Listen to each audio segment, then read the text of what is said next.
ألا إن أولياء الله لا خوف عليهم ولا هم يحزنون صدق الله العظيم.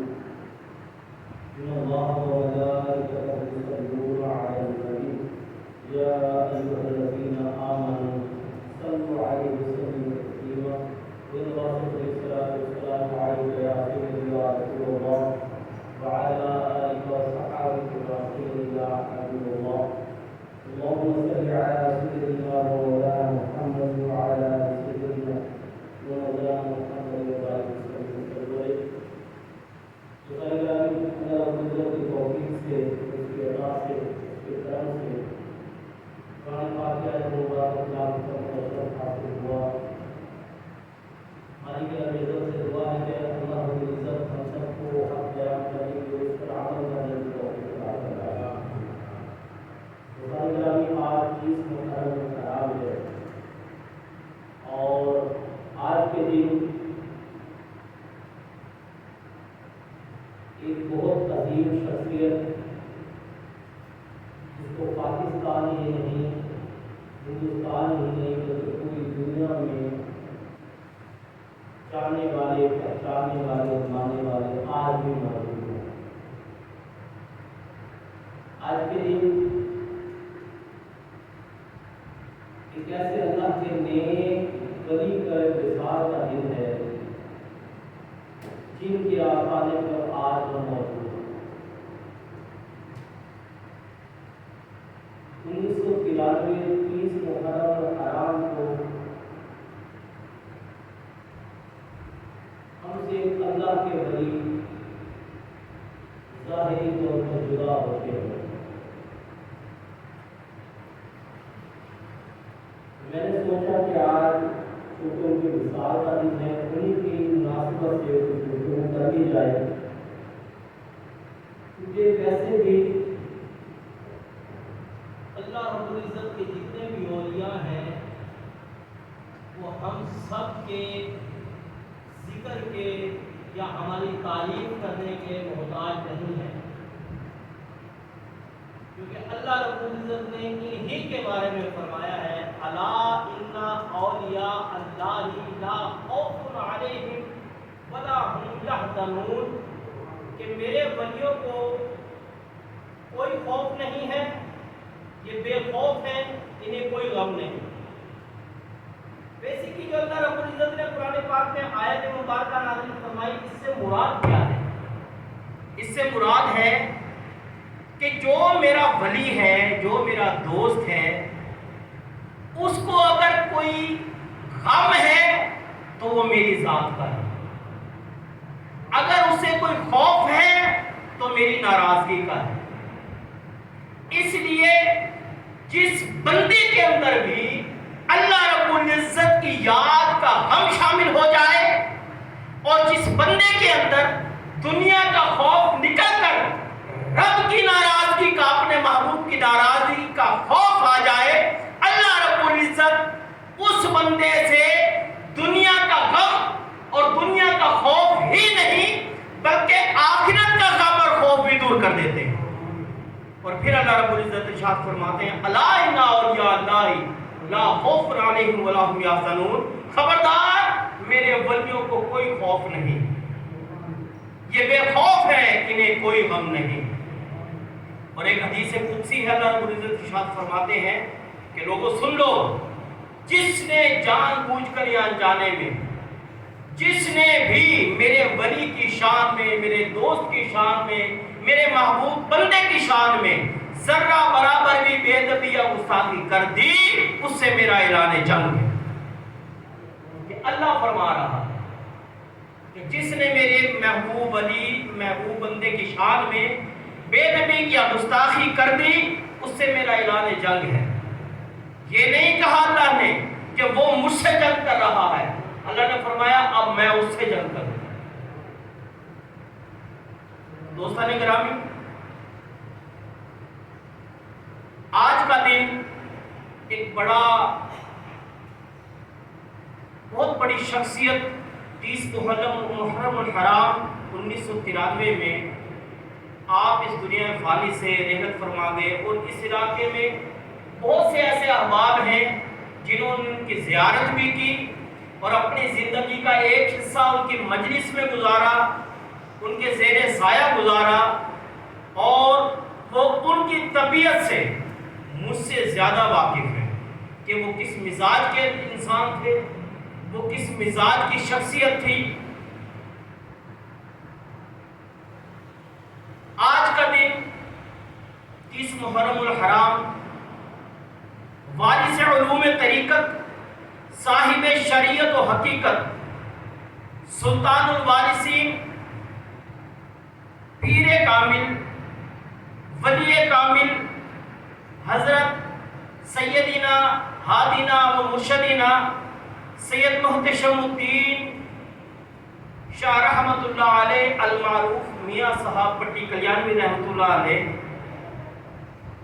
جو کہ حضرت جمال الدین شاہ نقشبندی مجددی رحمت اللہ علیہ کے فرزند ہیں اور حضرت قطب الوقت حاجی عبداللہ شاہ رحمت اللہ علیہ کے پوتے ہیں۔ آج ہمارے میاں صاحب کا وصال کا دن ہے۔ سن 1993 30 محرم الحرام کو آپ کا وصال ہوا تھا۔ آپ کی ولادت باسعادت سن 1930 میں بمقام پٹی کلیانہ ضلع کرنال پنجاب ہندوستان میں سادات کرام کے اعلیٰ گھرانے میں ہوئی۔ آپ کے دادا حضرت حاجی عبداللہ شاہ رحمت اللہ علیہ وقت کے عظیم ولی و بزرگ تھے، جو کہ حضرت سید نیاز علی کے فیض یافتہ اور قطب الاقطاب حضرت صوفی وزیر رحمت اللہ علیہ کے مرید و خلیفہ ہوئے۔ آپ کے مریدین و خلفاء میں وقت کے مشہور ولی خیر الدین مجرد رحمت اللہ علیہ گزر چکے ہیں، جن کے سیلانی بابا مرید و خلیفہ ہوئے۔ آپ کے والد محترم سید حافظ جمال شاہ رحمت اللہ علیہ مادر زاد ولی اللہ ہوئے اور بچپن سے ہی آپ کی کرامات کا چرچا ہو گیا تھا۔ اور تو اور پاکستان کے ایک بہت بڑے سیاستدان اور پاکستان کے بانی اور قائد اعظم محمد جناح رحمت اللہ علیہ کے ساتھی محترم لیاقت علی خان رحمت اللہ علیہ، ان کا شمار بھی آپ حافظ شاہ جمال رحمت اللہ علیہ کے عقیدت مندوں میں ہوتا ہے۔ اور یہ جو آج ہم آزادی مناتے پھر رہے ہیں، جب پاکستان کی پارٹیشن کا وقت آیا نا، تو انڈیا کے اندر، ہندوستان کے اندر دو گدیاں بہت بڑی تھیں۔ ایک گدی پٹی کلیانہ شریف کی اور ایک گدی مہم شریف کی، اور قائد اعظم محمد جناح رحمت اللہ علیہ نے ہمارے دادا حضرت سید حافظ جمال محمد شاہ رحمت اللہ علیہ سے عرض کی تھی کہ حضور آپ کا حلقہ احباب بہت وسیع ہے، تو آپ اپنے مریدین سے کہتے ہیں مجھے ووٹ دلوا دیں۔ تو آپ نے مسکرا کے فرمایا تھا کہ جناح صاحب انسان نہیں، میں جناتوں سے بھی آپ کو ووٹ دلوا دوں، لیکن ایک شرط یہ ہے کہ حکومت جو ہے وہ اسلامی ہونی چاہیے۔ تو آپ جناح صاحب نے فرمانے لگے کہ حضور ایسا ممکن نہیں ہے، کیونکہ ابھی پاکستان بنا نہیں، بنے گا، اس کے بعد پھر یہ عمل میں آئے گا، یہاں قانون بنایا جائے گا، اس کے بعد پھر کوئی اسلامی قانون کے متعلق سوچا جائے گا کہ اس کو کیسے بنایا جائے۔ تو آپ نے مسکرا کے فرمایا کہ جناح صاحب یہ پاکستان کی پارٹیشن سے 15 سال پہلے کی بات۔ آپ نے فرمایا کہ جناح صاحب پاکستان تو بنے گا، اور اس کی حدود بھی متعین کی تھی کہ فلاں فلاں فلاں اس کی حدود میں شامل ہوں گے، لیکن یاد رکھنا جناح صاحب قیامت تک یہاں اسلامی قانون نہیں نافذ ہو سکتا۔ اور آج دیکھ لیں پاکستان کو 77 سال ہو گئے، آج تک یہاں نام تو اسلامی جمہوریہ پاکستان کا ہے، لیکن یہاں اسلامی قانون نام کی کوئی چیز نہیں ہے۔ کیوں کہ ہم انگریزوں سے تو آزاد ہو چکے تھے، لیکن جو انگریز اپنی باقیات چھوڑ کر گئے ہم ان کی غلامی میں آ، اور آج تک ہماری نسل در نسل انہی کی غلام چلی آ رہی ہے۔ بہرکیف آپ کے والد محترم سید حافظ جمال شاہ رحمت اللہ علیہ مادر زاد ولی اللہ ہوئے، اور بچپن سے ہی آپ کی کرامات کا چرچا ہو گیا۔ اسی طرح آپ کی پرورش اللہ کے ولیوں کی گود میں ہوئی۔ آپ نے ابتدائی تعلیم اپنے والد محترم سے حاصل کی، آپ بھی اپنے بزرگوں کی طرح سلسلہ عالیہ نقشبندیہ سے تعلق رکھتے ہیں. اپنے روحانی فیضات و خرقہ خلافت اپنے والد ماجد سے حاصل کیا. پارٹیشن کے بعد ہمارے دادا حضور نے آرمی جوائن کی. آپ نے کچھ عرصہ آرمی میں گزارا اور بطور ایک ٹیچر اپنی خدمات سر انجام دی. آپ وہاں لوگوں کو پڑھایا کرتے تھے اور اکثر ہمیں کہتے تھے کہ سارا دن میں آرمی کے اسٹوڈنٹوں کو پڑھاتا ہوں اور رات کو ایک غار ہوتی تھی, اس غار کے اندر ایک دیا جلا کر میں اللہ کا ذکر اور اپنی تسبیحات و مراد و مذاہب کیا. اور اس کے ساتھ ساتھ آپ کے آباء و اجداد کے مریدین و معتقدین علاقہ خاندیس, امنیر, پارولا, ہندوستان اور پاکستان میں کثیر تعداد میں موجود ہیں. آپ کی عمر مبارک 18 برس کی ہوئی. آپ نے ہندوستان اور پاکستان کا بٹوارہ 1947 کا غدر اپنی آنکھوں سے دیکھا, اور یہ آج بھی لوگ وہاں جو پٹی کلیانہ میں موجود ہیں پرانے بزرگ وہ ہندو ہیں, وہ بتاتے ہیں کہ جب پاکستان بنا نا تو سب سے بڑا اور سب سے پہلا جو جس کو ہم کہتے ہیں لڑائی ہوئی یا مار کاٹ ہوئی وہ غدر کہتے ہیں. جب مار کاٹ شروع ہوئی تو وہ ہماری خانقاہ حاجی عبداللہ شاہ ہمارے بڑے دادا حضور کے مزار اقدس سے شروع ہوئی. آپ کے جتنے بھی حلقہ احباب مریدین اور مسلمان تھے ساتھ ساتھ گاؤں میں, وہ تمام آپ کے عقیدت مند تھے, وہ تمام کے تمام وہاں اکٹھے ہوئے اور سب سے پہلا جھنڈا جو ہے پاکستان کا وہ وہاں لہرایا گیا. وہ آج بھی وہ جگہ اور وہ کنویں جن کے اندر لاشیں گری تھیں وہ آج بھی موجود ہیں.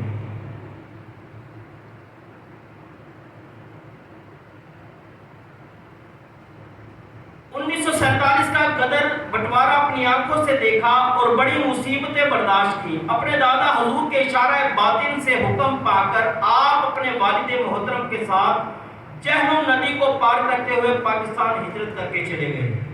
آپ پہلے لاہور پہنچے, پھر کراچی اور آخر میں صدر جنگ پاکستان میں. اب جب پارٹیشن سے آئے آپ تو آپ اپنے والد صاحب کے ساتھ قادر آباد گئے. جہلم سے ہوتے ہوئے قادر آباد پہنچے, کچھ عرصہ وہاں قیام کیا. وہاں سے پھر آپ سیالکوٹ آ گئے, وہاں سے پھر آپ جھنگ تشریف لے کر آئے. کراچی گئے, کراچی سے کچھ عرصہ رہ کر پھر جھنگ تشریف لے کر 1950 میں آپ جھنگ میں تشریف لا چکے تھے. آپ کے والد محترم نے خانقاہ تعمیر فرمائی, آپ بھی اسی خانقاہ سے روحانی تربیت پاتے رہے. آرمی کا جو عرصہ آپ نے یہاں گزارا وہ گزارنے کے بعد تقریباً 12 سال کا عرصہ آپ نے یہاں گزارا. اس کے بعد آپ نے اپنے والد محترم کے حکم پر جب دادا حضور ہمارے حافظ شاہ جمال رحمۃ اللہ علیہ کا وصال کا وقت آیا تو آپ نے چھٹی آئے ہوئے ان سے فرمایا کہ محتشم اب نوکری چھوڑ کر اور اس سلسلے کو سنبھالنے کی تیاری کرو. اور آپ فرمایا کرتے تھے کہ ہمارے دادا حضور رحمۃ اللہ علیہ اس جگہ تشریف فرما تھے جہاں آج ان کا حجرہ مبارک ہے. آپ فرماتے تھے کہ میں جب چھٹی آتا تھا تو دیوار کے ساتھ ایسے لگ کر دور سے سلوٹ کر کے میں گھر دوڑ جاتا تھا. میری اتنی جرت نہیں ہوتی تھی کہ اپنے والد صاحب کے سامنے آ جاؤں. تو ان کا ایک جلال, ان کا ایک کیفیت ان کی ایسی تھی. تو جب آپ نے یہ ارشاد فرمایا کہ چھوڑ دو ہر چیز, تو آپ نے اسی وقت ہر چیز چھوڑ کر اور آپ کی خدمت شروع کر دی. اپنے والد ماجد کے وصال پرملال کے بعد آپ خانقاہ کے سجادہ نشین ہوئے. آپ نے سجادگی کے تمام ذمہ داریوں کو افضل طریقے سے پورا کیا. اس سلسلہ میں آپ پہلی مرتبہ 1982 میں خاندیش تشریف لائے تھے. اس کے بعد یہاں آپ کے مریدوں کا سلسلہ جاری ہوا. آپ کا یہ دور شریعت پر سخت عمل کا دور تھا. آپ غیر شرعی باتوں سے خوب بیزار رہتے, یہاں تک کہ اگر کسی کے گھر میں جاندار کی تصویر ہوتی تو آپ وہاں تشریف نہ لے جاتے. پھر آپ امن پارولا مولانا تشریف لائے، آپ کا یہ دور طریقت کے تقاضوں پر مبنی تھا، آپ جلال سے جمال کی کیفیت کی طرف لوٹے، آپ کے انداز میں سبھی نے رحمت محسوس کی، لیکن جلال اور روحانیت جو آپ کو آپ کے والد ماجد سے وراثت میں ملا تھا وہ آپ کی آنکھوں میں اب بھی باقی تھا۔ آپ کے دیکھنے بھر سے رعب کی وجہ سے لوگ کانپ جاتے۔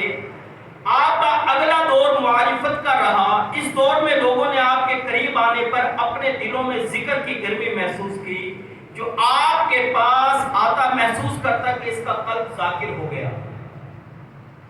آپ کا آخری دور حقیقت پر مبنی رہا اور اپنے کم بولنے کو اختیار کیا۔ اس طرح آپ عروج کے چاروں مرحلوں کو پار کر کے بلند مرتبہ فائز ہوئے۔ آپ جب کسی کھانے کی تعریف سن لیتے تو اسے تناول نہ فرماتے اور نفس کو دباتے۔ آپ فرماتے تھے کہ کھانے کی برائی بیان مت کرو، چاہے اس میں نمک بھی نہ ہو، اچھا لگے تو کھا لو ورنہ مت کھاؤ، لیکن اس کی بے ادبی مت کرو۔ جہاں دعوت میں جاؤ وہاں ادب سے نیچی نگاہ کے ساتھ بیٹھو۔ آپ اپنے مریدین کی ہدایت کے لیے تشریف لاتے رہے۔ پاکستان اور ہندوستان سے آپ کو خاص محبت رہی۔ آپ کے مریدین و معتقدین پاکستان اور ہندوستان میں کثیر تعداد میں موجود ہیں۔ آپ کے خاص مریدین میں حضرت رحیم بابا نقشبندی امنیٹ سے ہیں، جو آپ کے خلیفہ بھی ہوئے۔ جناب محمد یونس صاحب پارولہ والے بھی آپ کے خاص مرید اور فیض یافتہ ہوئے۔ آپ کو اپنے دادا مرشد صوفی وزیر رحمۃ اللہ علیہ کے شہر کسراوت شریف سے بے حد محبت تھی۔ آپ جب بھی ہندوستان تشریف لاتے کسراوت شریف ضرور حاضری دیتے اور صوفی وزیر رحمۃ اللہ علیہ کے خاندان والوں سے بڑے ادب و احترام سے ملاقات فرماتے۔ مراقبہ قلب کی صفائی، تسبیحات اور مخلوق سے محبت پر آپ خاص زور دیتے اور اسی کے وصیت و نصیحت اپنے مریدین کو بھی فرماتے۔ آپ سے کئی کرامات ظاہر ہوئی، لیکن آپ کی شریعت و طریقت پر استقامت کا شعرہ زیادہ عام ہوا۔ انجمن جمال الفقراء آپ ہی کی قیام کردہ یادگار ہے۔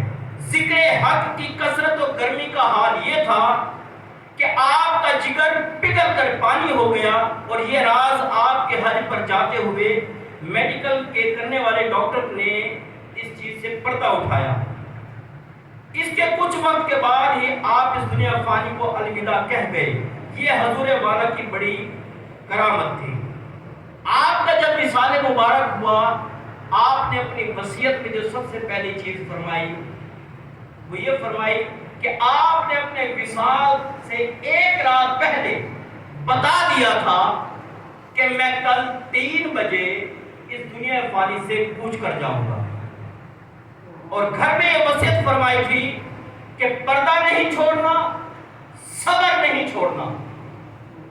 میں نے اللہ رب العزت کی بارگاہ میں التجا کر دی ہے، تمہارا رزق 7ویں آسمان پر لکھ دیا گیا ہے، وہ تمہارا رزق تمہیں ملتا رہے گا، لیکن اپنے گھر سے قدم باہر نہیں نکالنا، پردہ نہیں چھوڑنا۔ اور آپ یقین کریں کہ جب یہ وصیتیں انہوں نے مجھے خود فرمائی، اور بہت ساری اس میں باتیں ہیں کہ جو وقت نہیں ہے جو بیان کی جا سکے، اور آپ نے یہاں تک فرمایا کہ لوگ بہت پریشان کریں گے، بہت تنگ کریں گے، لیکن اللہ رب العزت آپ کا بال بھی بیکا ہونے نہیں دے گا، یہاں تک کہ اپنے بھی دشمن بن جائیں گے، لیکن آپ کو گھبرانے اور پریشان ہونے کی ضرورت نہیں۔ اور ان کی اس وصیت پر منوعاً ان کی زوجہ محترمہ نے، یعنی ہماری والدہ محترمہ نے اسی طریقے سے عمل کیا کہ ہماری والدہ محترمہ کی 72 سال عمر ہوئی، اور آپ کا چہرہ 72 سال میں کسی نے نہیں دیکھا۔ یعنی کہ وہ پردے کی بڑی سخت پابند تھی، پردہ دار خاتون تھی، کہ جب آپ کا وصال، ہماری والدہ محترمہ کا وصال 2012 میں ہوئے، مجھے اچھی طرح یاد ہے کہ ایک بزرگ یہاں کھڑے ہوئے تھے، ہمارے محلے کے بڑے بزرگ تھے، بابا صدیق رحمۃ اللہ علیہ، ہمارے پڑوسی بھی رہے، یہ بھائی عبدالقادر غلام حسین کے والد صاحب، تو یہاں کھڑے ہوئے رو رہے تھے۔ تو ایک شخص نے کہا جی کہ اللہ پاک صبر دے، ہمت رکھے، سب نے جانا ہے۔ آپ نے فرمایا مجھے دکھ اس چیز کا نہیں ہے کہ اماں حاجن چلی گئی، مجھے دکھ اس چیز کا ہے کہ آج ہمارے محلے کا پردہ چلا گیا۔ اور آپ نے یہاں بہت سے گھروں کی بچیوں کو قرآن پاک کی تعلیم دی، قرآن پاک پڑھایا۔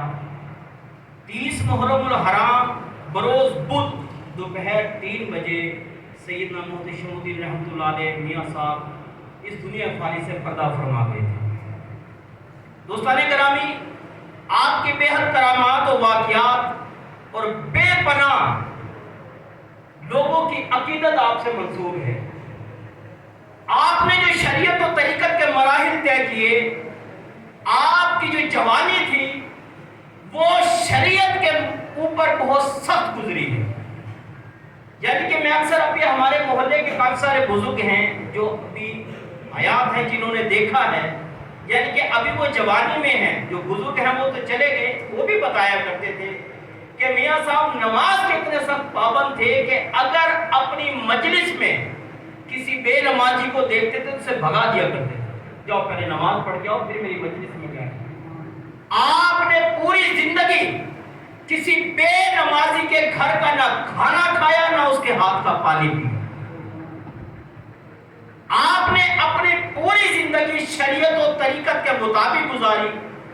آپ فرمایا کرتے تھے بیٹا سب سے بڑی انسان کی کرامت ہی یہ ہے کہ وہ حضور کی سنت کو لے کر چلے اور تا دم آخر اس سنت پر قائم رہے۔ آپ فرمایا کرتے تھے کہ پیر کا مقصد تعویذ دینا نہیں ہے، پیر کا مقصد صرف دعا دم درود کرنا نہیں ہے، پیر کا مطلب، پیر کی ڈیفینیشن رہبر ہے۔ رہبر کا مطلب ہوتا ہے راستہ دکھانے والا۔ اگر ہم کسی کو راستہ ہی نہ دکھا سکے تو ہم پیر کس چیز کے ہیں؟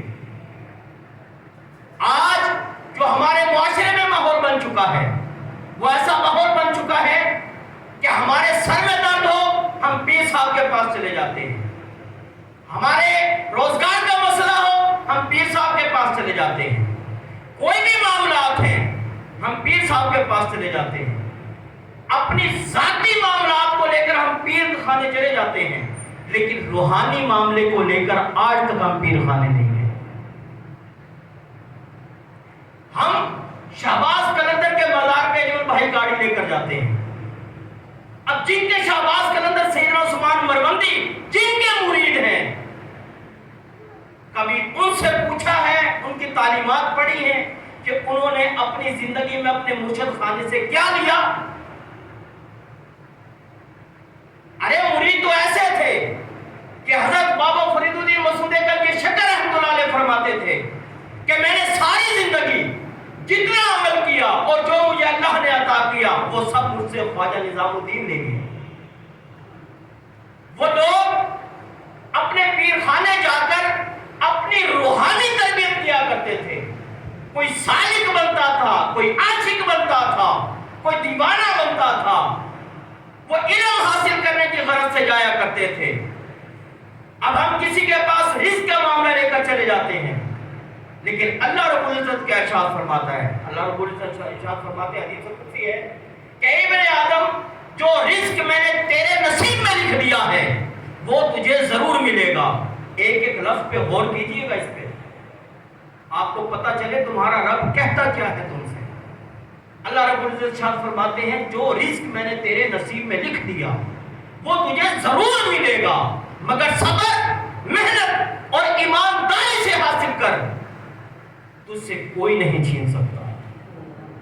اللہ کہہ رہا ہے تجھ سے کوئی نہیں چھین سکتا، لیکن جب رب کہہ رہا ہے تجھ سے کوئی نہیں چھین سکتا، پھر دنیا کا کون ایسا انسان پیدا ہو گیا جو اللہ رب العزت کے خلاف ہو کر ہم سے ہمارا رزق چھین جائے؟ ایسا نہیں ہے۔ ارے وہ رب جو 40 دن یونس علیہ السلام کو مچھلی کے پیٹ میں زندہ رکھ سکتا ہے، وہ رب جو ایوب علیہ السلام کو جسم میں کیڑے پیدا کر کے آزمائش میں ڈال کر دوبارہ صحتیابی دے سکتا ہے، وہ رب جو موت کو زندگی میں بدل سکتا ہے، زندگی کو موت میں بدل سکتا ہے، کیا وہ ہمیں پریشان حال دیکھ سکتا ہے؟ کیا وہ ہمیں ہم پر ظلم یا دکھ ڈال سکتا ہے؟ رب کی بارگاہ میں دو ہی چیزیں ہیں، نمبر 1 اللہ رب العزت کی بارگاہ میں کیا ہے؟ فضل. نمبر 2 عدل. کیا ہے؟ عدل. اب ہمیں یہ سوچنا ہے کہ ہم کہاں کھڑے ہیں. ہم رب کی بارگاہ سے عدل طلب نہیں کر سکتے. ہم اپنے رب سے انصاف نہیں مانگ سکتے، کیونکہ ہمارے اعمال ایسے نہیں ہیں کہ اپنے رب سے ہم انصاف مانگ سکیں. ہاں، ہم اپنے رب سے فضل مانگ سکتے ہیں، ہم اپنے رب سے کرم مانگ سکتے ہیں، ہم اپنے رب سے رحم مانگ سکتے ہیں کہ باری تعالیٰ ہماری حالت و ترس کے قابل ہے. ہم تو گناہگار ہیں، ہمارے پلے تو ایسا کوئی عمل ہے ہی نہیں کہ ہم اپنے رب سے انصاف طلب کر سکیں. کیونکہ اگر انصاف مانگ لیا اور وہ قادر و مطلق انصاف کرنے پہ آ جائے تو ہمارے تو پلے کچھ بھی نہ رہے. تھر تھر کمبڑ عدل کرے تا تھر تھر کمبڑ اونچیاں شانہ والے. عدل کرے تا تھر تھر کمبڑ اونچیاں شانہ والے. فضل کرے تا بخشے جامن میں ورگے منہ کالے. ہر وقت اللہ سے فضل مانگنا چاہیے. تو ان تمام معاملات کا وعدہ تو اللہ رب العزت نے کیا ہے، پھر پیر کی کیا ضرورت تھی؟ جیسے انبیاء آئے، انہوں نے اپنے اپنے حصے کا کام کیا اور آخر میں ہمارے آقا دو جہاں تشریف لے آئے اور آپ نے آ کر دین مکمل کر دیا. اب اس دین کی جو تصرفات تھی، جو تصوفات تھی، وہ ہم تک کیسے پہنچتی کہ صحابہ کرام کا دور آ گیا، پھر اہل بیت اطہار کا دور آ گیا، پھر ائمہ کرام کا دور آ گیا، پھر ولیوں کا دور آ گیا. اور ہمیں اس دور میں نہ تو صحابی مل سکتا ہے، نہ تابعی مل سکتا ہے. یاد رکھیں، صحابی کسے کہتے ہیں؟ جس نے ایمان کی حالت میں ایک مرتبہ حضور کو دیکھا. اور تابعی کسے کہتے ہیں؟ جس نے ایمان کی حالت میں ایک مرتبہ کسی صحابی کو دیکھا، اسے تابعی کہتے ہیں. اور تبع تابعی اسے کہتے ہیں جس نے ایمان کی حالت میں ایک مرتبہ کسی تابعی کو دیکھا. اب ان کا ذکر تو ہم سنتے رہتے ہیں. تو اللہ رب العزت جب یہ تیرے اتنے مقام کے اور اتنی عظیم شخصیت کے لوگ تھے، پھر ولی بنانے کی کیا ضرورت تھی؟ ہر چیز کا ایک وقت ہوتا ہے. جیسے آنے والے وقتوں میں ہم اپنے آپ کو بدلتے رہتے ہیں، اللہ رب العزت اس نظام کو چلانے کے لیے ہمارے اندر اپنے نیک بندوں کو منتخب کرتا ہے. اور وہ نیک بندے آج بھی موجود ہیں، لیکن چونکہ ہم دنیا داری کے ماحول میں محو ہو چکے ہیں، گم چکے ہیں، اور رب کو، قرآن کو، رسول کو ایک حد تک بھول چکے ہیں، تو ہمیں ہماری آنکھوں پر پردے پڑ چکے ہیں کہ ہمیں اللہ کا ولی نظر نہیں آتا. ہم کہتے ہیں، آج کا ہمارا کنسپٹ کیا بن گیا ہے، ہم یہ کہتے ہیں کہ جو کرامت دکھائے گا وہ اللہ کا ولی ہوگا. یاد رکھیں، اللہ کے ولی کی سب سے بڑی کرامت یہی ہے کہ وہ 5 وقت کا نمازی ہے، اس کا کردار ستھرا ہے، وہ لوگوں کو دین کی طرف، اللہ کی طرف راغب کرتا ہے، اسے اپنی تمام نہیں رہتی. آقا علیہ السلام کی پچھلے جمعے میں بتایا تھا نا کہ آقا علیہ السلام کی بارگاہ میں صحابہ نے خیال کیا کہ حضور سارا دن دین کی خدمت کرتے ہیں، دین کا پیغام پہنچاتے ہیں، پتہ نہیں حضور کے پاس کھانے کے لیے بھی کچھ ہوتا ہے یا نہیں، کوئی روزگار کا سلسلہ تو ہے نہیں، تو حضور کیسے گزارا کرتے ہیں؟ کیوں نہ ہم سب مل کر حضور کی بارگاہ میں کچھ زمینیں، کچھ کھجوروں کے باغ، کچھ اناج، کچھ اونٹ، کچھ دنیا کا مال و متاع حضور کی بارگاہ میں خدمت کریں، نذرانہ پیش کر دیں. ادھر سے اللہ کا پیغام آ گیا، اے میرے محبوب ان سے کہہ دینا مجھے کچھ نہیں چاہیے، مجھے کچھ نہیں چاہیے. ہاں، میری 40 سال کی تبلیغ کا صلہ اگر دینا چاہتے ہو، میری اطرت سے پیار کرنا، میری آل سے پیار کرنا. اور یاد رکھنا لوگوں، میری آل کے معاملے میں اللہ سے ڈرتے رہنا. حضور نے 40 سال کی تبلیغ کا صلہ کیا مانگا؟ اپنی اہل بیت سے محبت، میری اہل بیت سے محبت کریں. اور یہ وہی تصوف ہے، وہی روحانیت ہے جو آقا علیہ السلام سے چلتی ہوئی آج ولیوں کے اندر، کیونکہ نور وہی ہے، یہ اس کی کرنیں ہیں، یہ اسی باغ کی کلیاں ہیں،